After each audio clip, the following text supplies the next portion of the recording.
Hello बच्चों। आज हम शुरू कर रहे हैं बेटा। आज का हमारा टॉपिक है अब नॉर्मल मोलिकुलर मास। अब नॉर्मल मोलिकुलर मास क्या होता है? If the molecular mass obtained from the colligative properties comes out to be other than the actual mass, it is called abnormal molecular mass। कि भाई आपके पास में abnormal मास क्या है कि आपने कोलिगेटिव प्रॉपर्टी से क्या निकाला था? मोलिकुलर मास निकालते हैं, ठीक है, और वह, ठीक है, अलग आता है देन एक्चुअल मास से। वह उसकी वैल्यू कैसी आती है आपके पास में? अलग आती है एक्चुअल मास से। उसी को हम क्या कहते हैं? अब नॉर्मल मोलिकुलर मास। या आप ये कह सकते हैं कि भाई जो आपके पास में थ्योरेटिकल मास है और जो आप जो ऑब्जर्व करते हो मास, वो कैसा आए? अलग आए। ठीक है, वो दो प्रकार से लगा सकता है आपके पास में, एक डिसोसिएशन के केस में और एक एसोसिएशन के केस में। ठीक है, तो कारण क्या है कि भाई, कारण क्या है कि आपके पास में colligative property are meant by ideal solution and no solution is ideal. कि जो कोलिगेटिव प्रॉपर्टी है उसका मतलब क्या है कि आपके पास जो सॉल्यूशन है वो कैसा है? आइडियल सॉल्यूशन है। No solution is ideal. ठीक है, लेकिन ये जरूरी नहीं कि सॉल्यूशन, सारे सॉल्यूशन कैसे हो आपके पास में? आइडियल। लेकिन जो कोलिगेटिव प्रॉपर्टी मतलब क्या है? सॉल्यूशन कैसा होगा आपके पास में? आइडियल होगा। क्यों? क्योंकि कोलिगेटिव प्रॉपर्टी डिपेंड करती है आपके पास में किसके ऊपर? नंबर ऑफ सोल्यूट पार्टिकल के ऊपर। तो colligative property depend upon the number of solute particle. If the solute undergo association और डिसोसिएशन अब नॉर्मल मोलिकुलर मास ऑब्टेन। यदि आपके पास में कोई भी सोल्यूट है, या तो वो क्या हो? एसोसिएट हो, या फिर क्या हो आपके पास में? डिसोसिएशन हो, तब आपके पास में क्या होगा? अब नॉर्मल मोलिकुलर मास क्या होगा? ऑब्टेन होगा। कैसे? इसको एग्जाम्पल से समझते हैं हम। ठीक है, कि मान लेते हैं कि आपके पास में let the solute undergo dissociation. कोई सोल्यूट है, उसका क्या हो गया? डिसोसिएशन हो गया। तो क्या हुआ? Due to dissociation number of solute particle increase. तो आपके पास में क्या हो जाएंगे? सोल्यूट के पार्टिकल इंक्रीज हो जाएंगे। कैसे? जैसे मेरे पास NaCl है, ये क्या है? मेरे पास एक सोल्यूट है। ठीक है, और जैसे ही यह किस में टूट जाएगा? आयन के अंदर टूटेगा, तो क्या टूटेगा? Na पॉजिटिव प्लस में, ठीक है, Cl नेगेटिव। यहाँ पर मान लो ये कितना है? 1 मोल है। ठीक है, 1 है, लेकिन टूटने के बाद कितना हो जाएगा? देखिए आप, टूटने के बाद ये कितना हो जाएगा आपके पास में? 1 इसका और 1 इसका, कितना हो गया? 2। तो जो आपके पास में ये जो मास है, ये जो वैल्यू थी आपके पास में, क्या है? थ्योरेटिकल वैल्यू है। ये जो आपके पास में क्या है? Theoretical value. और ये क्या आपके पास में? ऑब्जर्व मास। ठीक है, ये कैसी है? ऑब्जर्व वैल्यू है। भाई 1 जो है आपके पास में वो कैसा है? Theoretical value. और ये कैसी है आपके पास में? ऑब्जर्व। तो आपने क्या देखा कि आपकी जो थ्योरेटिकल वैल्यू थी 1 है, और ऑब्जर्व वैल्यू कितनी हो गई? 2 हो गई। ठीक है, तो आपके पास में जो सोल्यूट है, ठीक है, इनिशियल क्या है? सोल्यूट है, वो उसके जो पार्टिकल हैं वो क्या हो गए? बढ़ गए। कब? टूटने के बाद, डिसोसिएट होने के बाद में। तो जब भी आपके पास में सोल्यूट का क्या होगा? डिसोसिएशन होगा। ठीक है, तो सोल्यूट, तो आपके पास में सोल्यूट के पार्टिकल क्या हो जाएंगे? बढ़ जाएंगे। और यही, इसी को हम क्या कहते हैं? अब नॉर्मल मास। अब नॉर्मल मास क्या था? अब इसके डेफिनेशन को वापस से पढ़ लीजिए कि molecular mass obtain from the colligative property other than the actual mass. Actual mass मतलब जो आपका थ्योरेटिकल मास है, और जो आपने ऑब्जर्व किया है ये किससे आया है? कोलिगेटिव प्रॉपर्टी से। दोनों कैसे हैं? अलग हैं। इसी इसी के डिफरेंस को, ठीक है, इसी को डिफरेंस को समझने के लिए हम किसका यूज करते हैं? अब नॉर्मल मास। ठीक है, इसी को हम यूज समझने के लिए किसका यूज करेंगे? अब नॉर्मल मास। ठीक है, तो यही हमारे पास क्या है? अब normal mass. So the value of colligative property comes out to be more as molecular mass is inversely proportional to the colligative property, so molecular mass comes out to be less। यदि आपके पास में जो value है colligative property की वो क्या है? ज्यादा है, तो मोलिकुलर मास कैसा रहेगा आपके पास में? इनवर्सली प्रोपोर्शनल रहेगा। इसका मतलब जो मोलिकुलर मास है उसकी वैल्यू कैसी आएगी? कम आएगी। तो आपके पास में डिसोसिएशन के केस में, ठीक है, मोलिकुलर मास कैसा आएगा? लेस। और जब भी डिसोसिएशन होता है आपके पास में, ठीक है, जब भी हम सोल्यूट का डिसोसिएशन होता है, तो उसकी जो वैल्यू, आई की जो वैल्यू है, आई क्या है? Want of factor. इसको भी समझेंगे अभी। आई क्या है? Want of factor. ये हमेशा ज्यादा रहेगा किससे? ठीक है, 1 से। ये हमेशा ज्यादा रहेगा किससे? सॉरी, लेस देन रहेगा किससे? 1 से। ठीक है, आई ज्यादा है 1 से। आई की वैल्यू क्या रहेगी? ज्यादा रहेगी किससे? 1 से। अच्छा, केस नंबर 2 की बात करते हैं। केस नंबर 2 की बात करते हैं। Let the solute undergo association. मान लो अब की बार जो आपके पास में सोल्यूट है वो डिसोशिएट नहीं, कैसा हो रहा है आपके पास में, एसोसिएट हो रहा है। कैसा हो रहा है, एसोसिएट हो रहा है। तो आपके पास में सोल्यूट के पार्टिकल क्या हो जाएंगे, घट जाएंगे। क्या हो जाएंगे, घट जाएंगे। कैसे, एग्जाम्पल से समझिए। यह आपके पास में क्या है, एसिटिक एसिड CH3COOH। इसके मॉलिक्यूल कितने हैं आपके पास में, 2। ठीक है, लेकिन जब ये रिएक्शन प्रोसीड होती है तो आपके पास में डाइमराइज हो जाता है। इथेनोइक एसिड है ये आपके पास में, क्या हो जाता है, डाइमराइज हो जाता है। डाइमराइज होने के बाद ये क्या बनाता है, CH3COOH के ट्वाइस। मतलब इसकी स्ट्रक्चर की बात करें तो ये आपके पास में कुछ इस प्रकार से बनता है, CH3, ठीक है, डाइमराइज होने के बाद में C डबल बॉन्ड ऑक्सीजन, और इनके बीच में क्या बन जाती है, हाइड्रोजन बॉन्डिंग। ठीक है, और ऑक्सीजन फिर से वापस आ जाएगा आपके पास में, क्या आ जाएगा, C कार्बन, और इधर क्या आ जाएगा आपके पास में, CH3। अच्छा, इस पूरा जो बनेगा वो क्या बनेगा आपके पास में, ऑक्सीजन और, ठीक है, हाइड्रोजन, और ये आपके पास में बॉन्ड बनेगा ऑक्सीजन, और इनके बीच में डबल बॉन्ड आ जाएगा। तो आपके पास में 2 थे, आपके पास में आपने कितने लिए, 2 हो गए। और डाइमराइज होने के बाद में कितना बना आपके पास में, 1 बना। यहाँ कितने थे, देखिए यहाँ पर जो सोल्यूट आपके पास में कितने, उसकी वैल्यू कितनी है, 2 है। और एसोसिएट होने के बाद में, एसोसिएट होने के बाद में यहाँ कितनी हो गई वो आपके पास में, 1। तो आगे डिफरेंस आ गया। जो आपके पास थ्योरेटिकल मास है वो कितना है आपके पास में, थ्योरेटिकल वैल्यू वो कितनी है आपके पास में, 2 है। थ्योरेटिकल वैल्यू कितनी है, 2। ठीक है, और ऑब्जर्व कितनी कर रहे हो आप, 1। तो एसोसिएट हो रही है। एसोसिएट केस में क्या हो रहा है आपके पास में, सोल्यूट पार्टिकल कितने हो रहे हैं, डिक्रीज हो रहे हैं। आप चेक भी कर सकते, देखिए यहाँ कितने हैं, 2, और यहाँ कितना है, 1।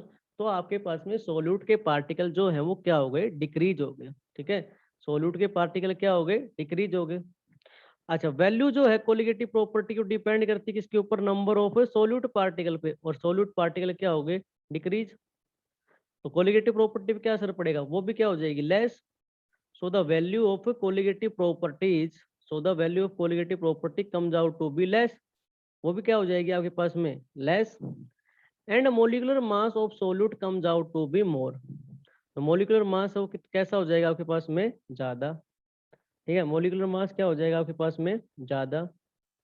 लेकिन एसोसिएशन केस में क्या होता है आपके पास में, आई जो वॉन्ट ऑफ फैक्टर है, ठीक है, वो आपके पास में क्या रहेगा आपके पास में, ठीक है, वो ग्रेटर देन 1। आई की वैल्यू कम रहेगी, ठीक है, किससे, 1 से। आई की वैल्यू कम रहेगी किससे, 1 से।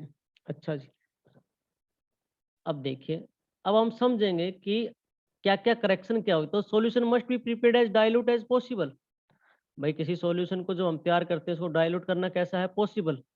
क्यों, so that is approach is ideal behaviour, क्योंकि हम कहाँ तक पहुंचना चाहते हैं, उसके आइडियल बिहेवियर तक पहुंचना चाहते हैं, इसलिए हम सॉल्यूशन को क्या करते हैं, डाइल्यूट करते हैं। इसलिए हम सॉल्यूशन को क्या करते हैं, डाइल्यूट करते हैं। फॉर एसोसिएशन और dissociation of solute won't of factor introduce. तो हम क्या करते हैं, डाइल्यूट करने के लिए, या तो उसका एसोसिएशन करवाते हैं, उसको क्या कराते हैं, डिसोशिएट करवाते हैं, या तो उसका एसोसिएशन कराते हैं, उसका क्या कराते हैं, डिसोसिएशन कराते हैं सोल्यूट का। वहीं से हमें क्या होता है, वोंट ऑफ फैक्टर इंट्रोड्यूस होता है। वहीं से क्या होता है आपके पास में, वोंट ऑफ फैक्टर इंट्रोड्यूस होता है।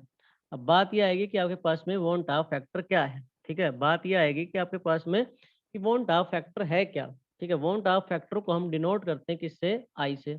वोंट ऑफ फैक्टर को हम डिनोट करते हैं किससे, आई से। अच्छा, ये है क्या, it is the ratio of observe value of colligative property to the calculated value of colligative property.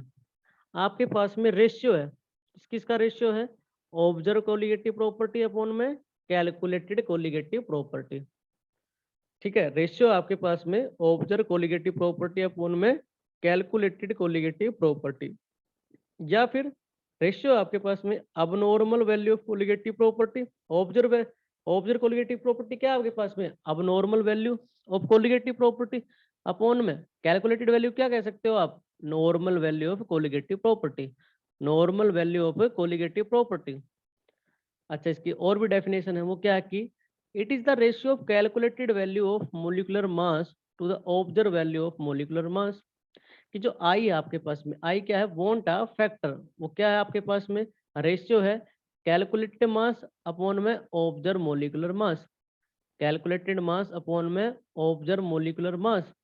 अच्छा, कैलकुलेटेड मास को मैं किससे लिख सकता हूँ, एम अपॉन ये इसके नीचे क्या है स्मॉल सी, तो ये इसका मतलब क्या हो गया कि मोलिकुलर मास, सॉरी कैलकुलेटेड मास आपके पास में, और नीचे क्या है ऑब्जर्व, एम नोट से डिनोट कर दिया इसको एम नोट, और ये एम सी, ठीक है। एम नोट क्या है observe molecular mass, M nought क्या है ऑब्जर्व मोलिकुलर मास, तो आई इज इक्वल टू क्या एम सी अपॉन में M note.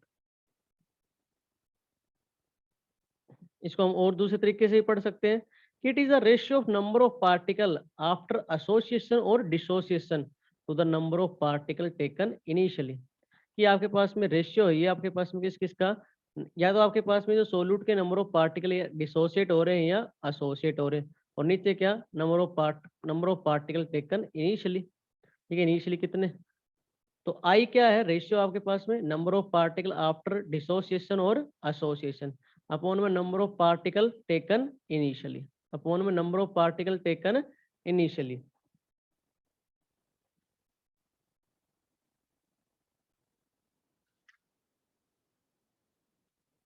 Calculation of van't of factor, अब हम कैलकुलेशन सीखेंगे किसकी वॉन्ट ऑफ फैक्टर की। तो सबसे पहले सीखेंगे फॉर स्ट्रॉन्ग इलेक्ट्रोलाइट, और उसमें भी क्या अगर यदि आपके पास में कोई स्ट्रॉन्ग इलेक्ट्रोलाइट हो क्या हो रही हो आपके पास में पूरी तरह से क्या हो रही हो कंप्लीट उसका क्या हो रहा हो डिसोसिएशन हो रहा हो, क्योंकि हमें पता है जो स्ट्रॉन्ग इलेक्ट्रोलाइट होती है वो कंप्लीटली क्या होगी आपके पास में डिसोसिएट, क्या होगी डिसोसिएट, ठीक है। और उसका एसोसिएशन होगा तो भी क्या होगा कंप्लीट एसोसिएशन। तो सबसे पहले हम बात करें किसकी डिसोसिएशन की। अच्छा तो फॉर स्ट्रॉन्ग इलेक्ट्रोलाइट है फॉर एग्जाम्पल, ठीक है।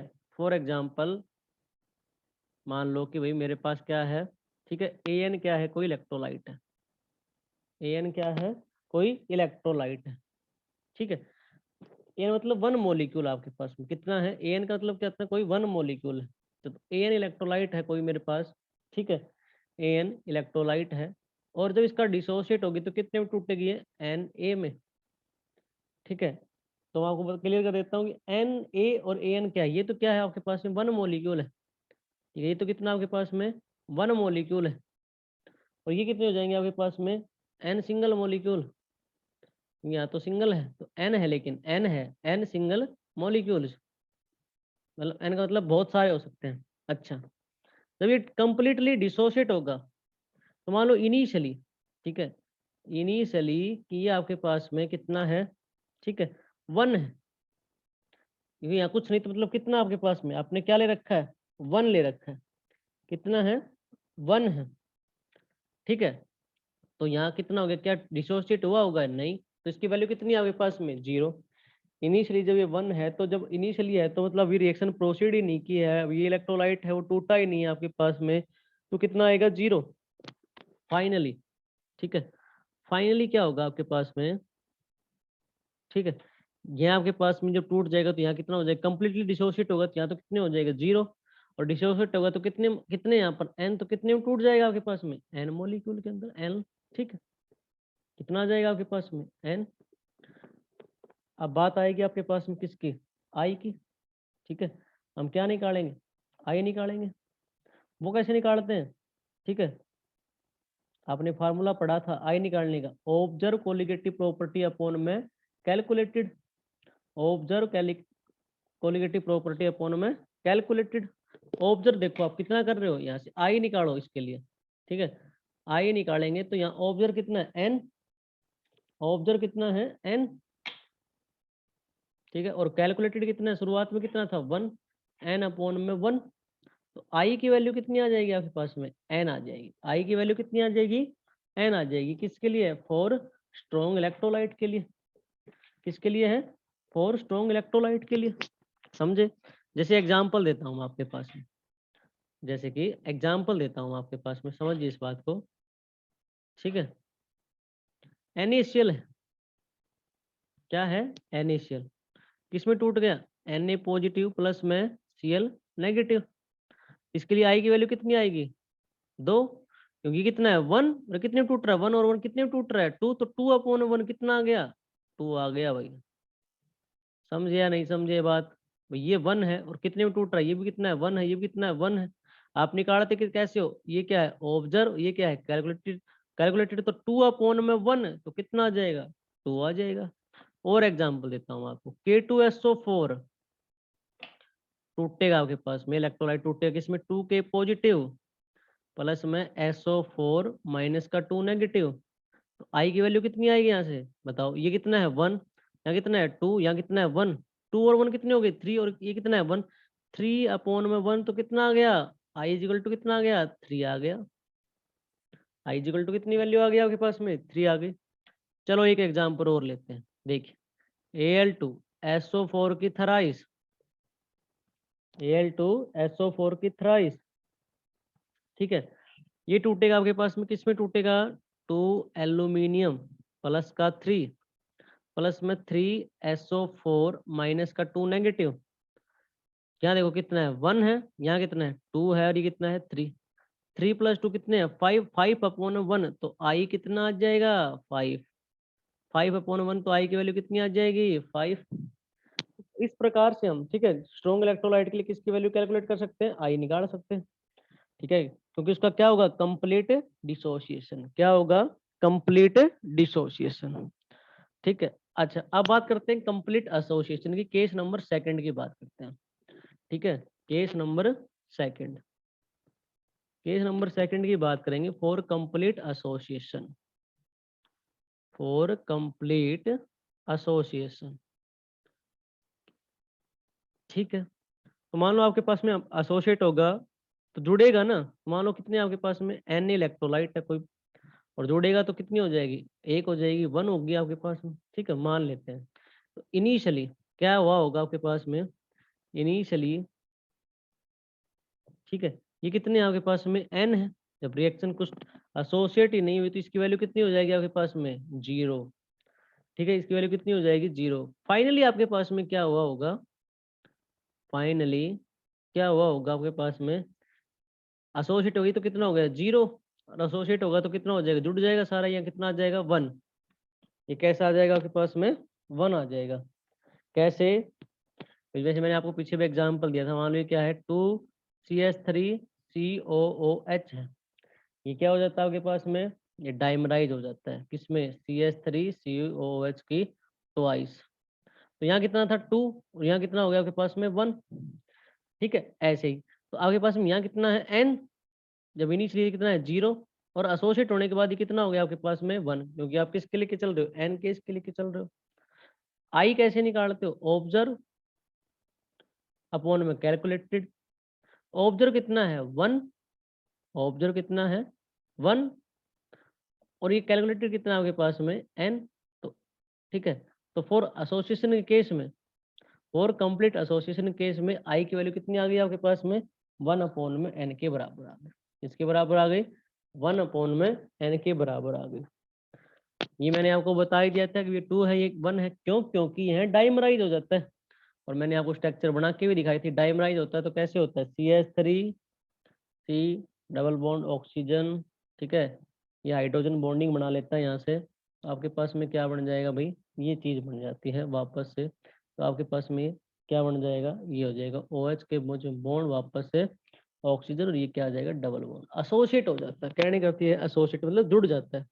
तो ये हो गया फॉर कंप्लीट एसोसिएशन के लिए।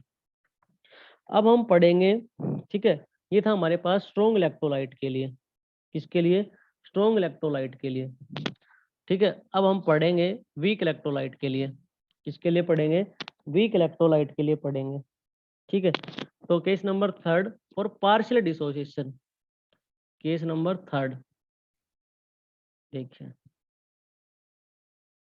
Case number third for partial dissociation,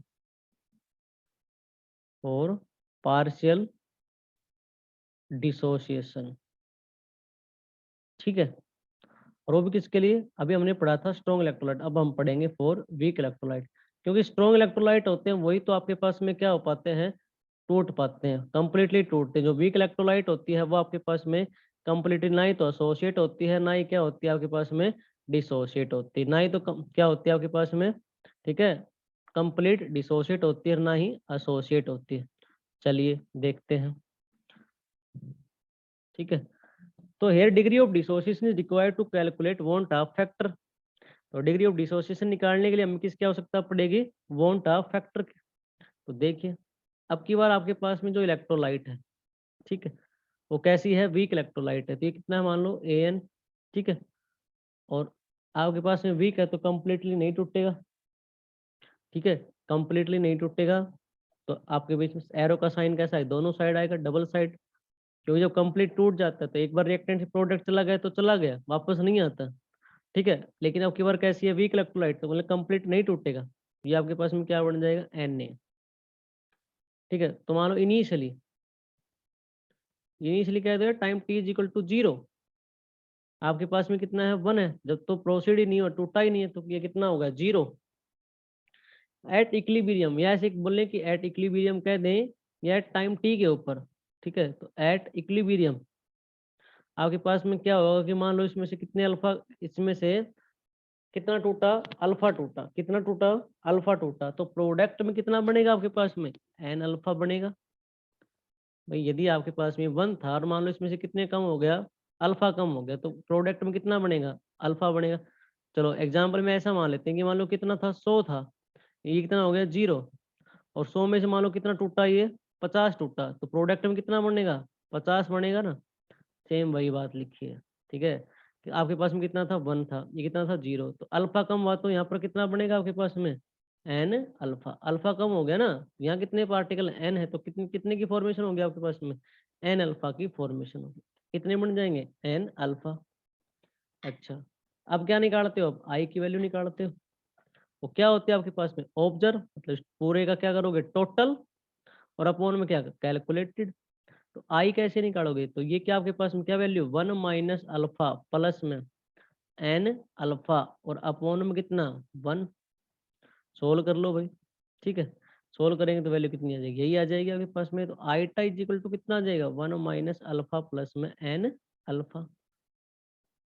चलो इसको थोड़ा रीअरेंजमेंट करते हैं अब, ठीक है। इस प्लस के 1 को इधर ले आते हैं, तो कैसा हो जाएगा ये, आईटा इज इक्वल टू माइनस का 1, उधर क्या बचा, माइनस का अल्फा प्लस में एन अल्फा। दोनों में क्या कॉमन है, अल्फा कॉमन है। चलो अल्फा कॉमन है तो बाहर ले लेते हैं, ठीक है। माइनस अल्फा अपने बाहर ले लिया, तो प्लस, देखो अल्फा बाहर ले लेते हैं, ले लो भाई, ठीक है। माइनस अल्फा तो क्या हो जाएगा, एन, और ये माइनस का 1, इसको अंदर ले, ये बन गया आपके पास में। तो आपके पास में अल्फा निकाल, अब यहाँ से किसकी वैल्यू निकाल लो, अल्फा। अल्फा की वैल्यू कितनी आ जाएगी आपके पास में, आई माइनस का 1 अपॉन में एन माइनस का 1। कितनी वैल्यू आ गई, आई माइनस का 1 अपॉन में एन माइनस 1। और अल्फा क्या है, डिग्री ऑफ डिसोसिएशन। अल्फा क्या है, डिग्री ऑफ डिसोसिएशन। ये वैल्यू होगी हमारे पास, अल्फा क्या है, डिग्री ऑफ डिसोसिएशन। यही हमें कैलकुलेट करना था, ठीक है। ये वैल्यू क्या है आपके पास में, आई की आ गई, ठीक है। और ये आपके पास में किसकी आ गई, आई की आ गई। ये आई की वैल्यू आ गई, किसके आपके आपके पास में, अल्फा की वैल्यू आ गई। चलिए आप इसको कैसे कैसे लिख सकते हो अब आप, ठीक है। आप इसको कैसे कैसे लिख सकते हो, ये तो आपके पास में आ गया इसका फार्मूला। आपने इसकी डेफिनेशन पढ़ी थी, उसके अकॉर्डिंग आप इसको लिख सकते हो। या आपने एक तो पढ़ा था कि molecular mass calculated upon molecular mass absorb observe, ठीक है। तो ये मोलिकुलर मास आपने डेफिनेशन में पढ़ा था कि जो आपके पास में क्या था कि ऊपर तो क्या आता आपके पास में, ठीक है, कैलकुलेटेड मास, नीचे क्या आता आपके पास में, ऑब्जर्व मास। कैलकुलेटेड मास और नीचे क्या आता है आपके पास में, ऑब्जर्व मास आता है, ठीक है। चलिए इसको पुट करके देख लेते हैं क्या आएगा। तो आपने वैल्यू पुट कर देते हैं, आई पढ़ा था आपने, ठीक है, कि मोलिकुलर मास कैलकुलेटेड अपॉन में मोलिकुलर मास ऑब्जर्व। तो यहाँ पुट कर दो आई की जगह, तो फार्मूला क्या बन जाएगा आपके पास में, मोलिकुलर मास कैलकुलेटेड अपॉन में मोलिकुलर मास ऑब्जर्व। फिर कितना है आपके पास में, माइनस का 1, और नीचे कितना है आपके पास में, एन माइनस 1। एलसीएम ले लो, एलसीएम लोगे तो क्या हो जाएगा, मोलिकुलर मास कैलकुलेटेड, ठीक है, minus molecular mass of observe upon में मोलिकुलर मास ऑब्जर्व इंटू में एन माइनस 1। ठीक है, ये आ गया, ठीक है। अच्छा जी, एक फार्मूला तो ये आ गया आपके पास में, एक फार्मूला तो भाई ये आ गया, ठीक है। चलिए जी, एक हमारे पास ये आ गया। अच्छा, एक हमने दूसरी चीज और भी पढ़ी थी इसके अंदर, दूसरी क्या था, आपने एक फार्मूला और भी पढ़ा था, वो क्या था भाई देखिए, वो था आपके पास में, नेक्स्ट पे दिखा चलते हैं, इस पे लिख देता हूँ यहाँ पर, i is equal to C dot P colligative property observe upon में कोलिगेटिव प्रॉपर्टी कैलकुलेटेड, सी लिख रहा हूँ। और आपके पास में आई का फार्मूला क्या निकाला आपने, मतलब आपके पास में क्या था, और ये किसके बराबर था, ये तो आई के बराबर, और अभी आपने क्या निकाला है, अल्फा निकाला है, अभी आपने क्या निकाला है, अल्फा निकाला है। अल्फा की वैल्यू क्या थी, आईटा sorry i minus one upon में, ठीक है, एन माइनस वन, तो यहाँ आई की जगह वैल्यू पुट कर दीजिए, ठीक है, आई की जगह वैल्यू पुट कर देंगे तो क्या होगा आपके पास में, कोलिगेटिव प्रॉपर्टी ऑब्जर्व अपॉन में कोलिगेटिव प्रॉपर्टी ऑफ कैलकुलेटेड, ठीक है, और माइनस का वन, और नीचे कितना आपके पास में एन माइनस वन, तो क्या वैल्यू आ जाएगी, एलसीएम ले लेंगे तो C colligative property observe minus में colligative property of calculated upon में colligative property of calculated upon में एन माइनस वन, तो ये आ गया अल्फा इज इक्वल टू, हमारे पास ये वैल्यू आ गई, ठीक है, इसको मैं लिख देता हूँ यहाँ पर, ये क्या हो गया आपके पास में एन, ठीक है, colligative colligative property N minus one, ये आ गया हमारे पास। चलिए ठीक है, अब हम पढ़ेंगे किसके लिए, फॉर पार्शियल एसोसिएशन। ये तो हमारे पास किसका केस हो गया, डिसोसिएशन का केस हो गया, ये तो हमारे पास किसका केस हो गया, डिसोसिएशन का। अब हम पढ़ेंगे किसके लिए, एसोसिएशन के लिए। तो केस नंबर 4 की बात करते हैं, केस नंबर 4, ठीक है, for partial association, for partial association की बात करते हैं। चलिए देखिए क्या होता है। तो degree of association required to calculate the van't of factor, इसके लिए भी हमें किसकी आवश्यकता पड़ेगी, वॉन्ट ऑफ फैक्टर के। अब की बार देखो हम इसको कैसे करेंगे, एसोसिएट करेंगे तो यहाँ कितना लेंगे, एन नहीं लेंगे, क्योंकि एसोसिएट करेंगे तो जोड़ेंगे, ठीक है, और वो पूरी तरह से होगा नहीं क्योंकि वीक इलेक्ट्रोलाइट है, तो ना ही तो पूरे क्या होंगे, एसोसिएट होंगे। तो इनिशियली, ठीक है, इनिशियली आपके पास में कितना होगा, ये वन, ये कितना है जीरो। अब मान लो कि एट टाइम टी के ऊपर, या इक्विलिब्रियम एट इक्विलिब्रियम, या T time at time T के ऊपर कितना, टी टी टाइम के ऊपर क्या हुआ होगा, ये कितने थे, वन माइनस अल्फा, लेकिन ये क्या हो जाएंगे, एसोसिएट हो जाएंगे, तो कितना हो जाएगा, अल्फा बाई एन, जुड़ेंगे ना, कितने हो जाएंगे, अल्फा बाई एन, ठीक है। अब भाई वही बात, आप क्या निकालोगे, आई की वैल्यू निकालोगे, आई निकालोगे तो क्या करोगे, ऑब्जर्व अपॉन में कैलकुलेटेड, ये देखो इसको जोड़ दो, वन माइनस अल्फा प्लस में अल्फा अपॉन में एन, और पूरे के अपॉन में कितना आ जाएगा, वन, ठीक है। तो आपके पास में वैल्यू क्या आ गई, i is equal to one minus alpha plus में अल्फा अपॉन में एन,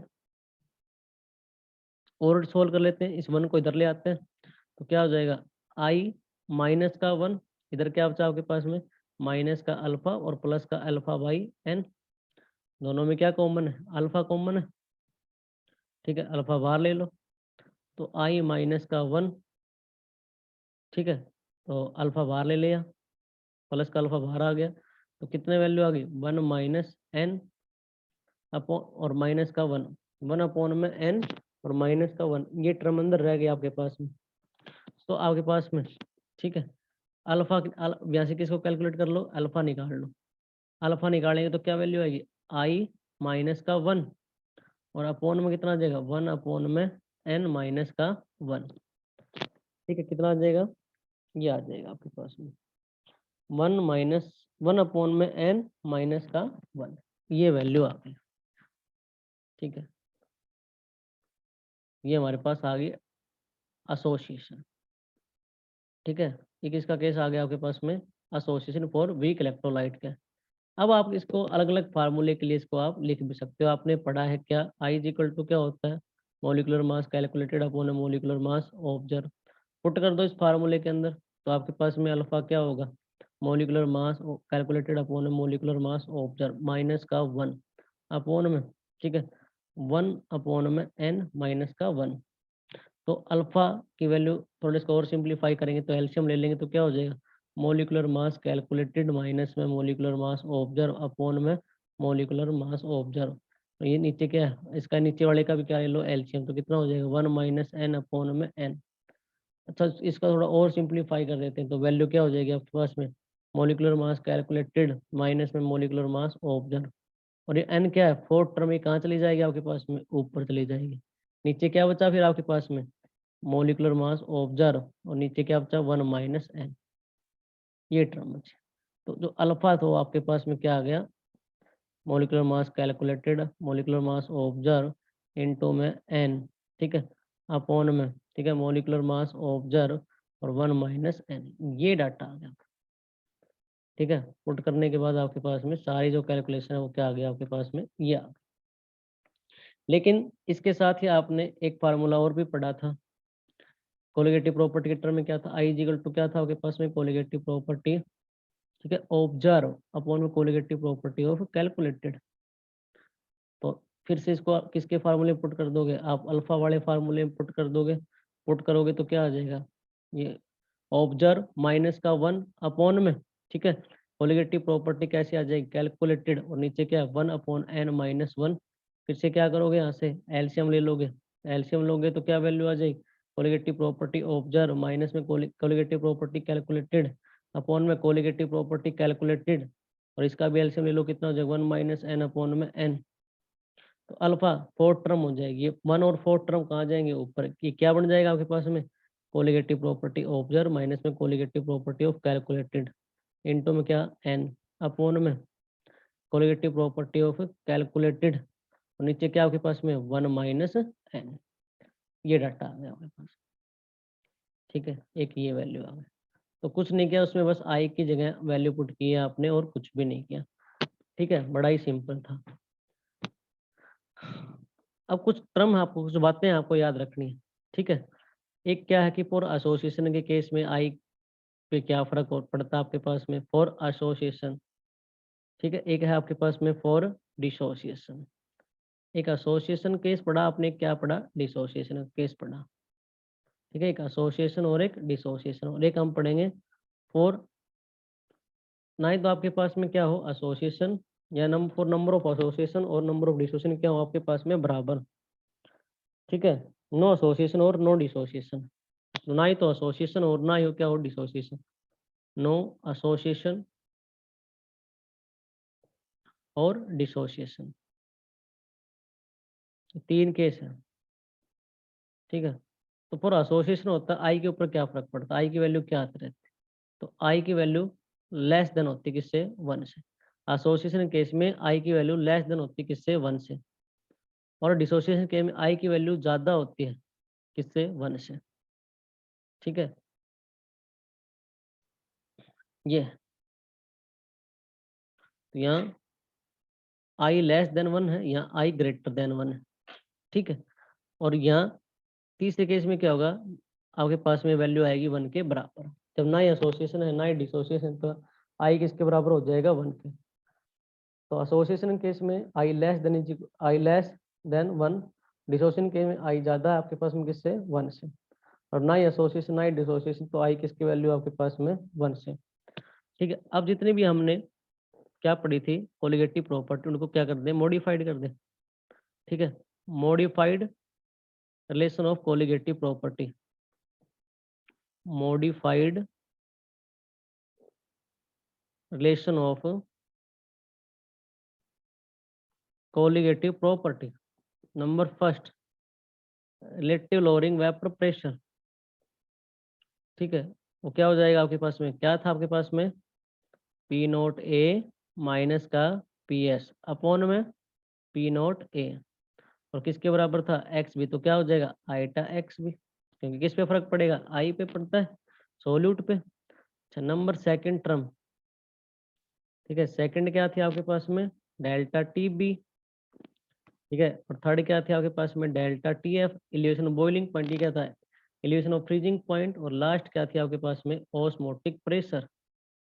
ठीक है, ओस्मोटिक प्रेशर, इसको हम डिनोट करते थे किससे, पाई से। ठीक है, ओस्मोटिक प्रेशर, ओस्मोटिक प्रेशर। तो डेल्टा टीबी और डेल्टा टीएफ और एक है ऑस्मोटिक प्रेशर। तो डेल्टा टीबी में क्या होगा आपके पास में, ये आ जाएगी हमारे पास डेल्टा टीबी, ठीक है, क्या लग जाएगा आई डॉट के बी डॉट एम। चेंज होगा ना, क्योंकि सब पे किसका फर्क पड़ेगा, सॉल्यूट की पार्टिकल पे डिपेंड करेंगे। तो डेल्टा टी एफ क्या हो जाएगा, आई इंटू में K F dot M molality. और ऑस्मोटिक प्रेशर क्या है, pi is equal to I C R T. ये चेंज हो जाएगा आपके पास में, ठीक है। आप इसको सोल्व कर तो सी क्या कंसंट्रेशन टर्म होती है, तो क्या होती है, number of moles I N upon में वी आर टी, ठीक है। तो pi V is equal to क्या हो जाएगा, आई एन आर टी, ये हो जाएगा, ठीक है। Pi V is equal to i n R T. Video अच्छी लगे तो लाइक करें, शेयर करें और सब्सक्राइब करें। Thanks a lot.